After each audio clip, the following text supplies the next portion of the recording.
Hello students, today we are going to solve the sixth numerical.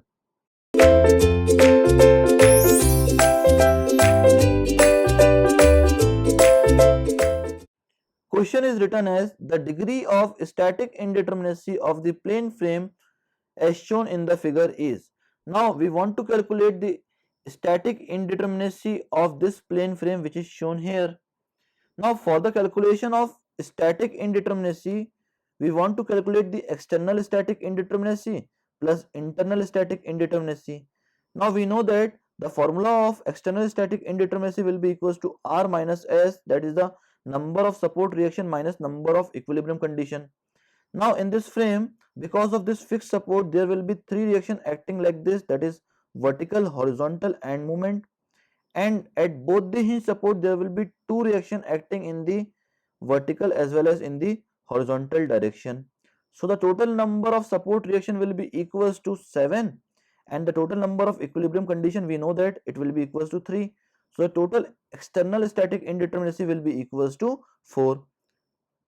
Now we want to calculate the internal static indeterminacy, whose formula is 3c minus internal hinge. Now here C will be equals to the number of cut required to open the loop. Now in this frame we want to open the loop, for which there will be 4 cuts required, that is 1, 2, 3 and 4. So the value of C will be equals to 4 minus the value of internal hinge. Now the value of internal hinge will be equals to the number of members connecting at the internal hinge minus 1.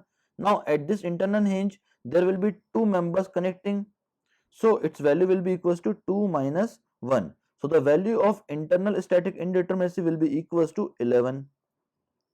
Now for the calculation of static indeterminacy, we need to add the external static indeterminacy plus internal static indeterminacy.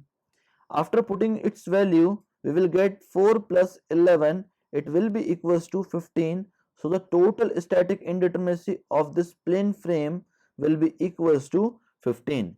That is the complete solution of this question. Thank you very much, students.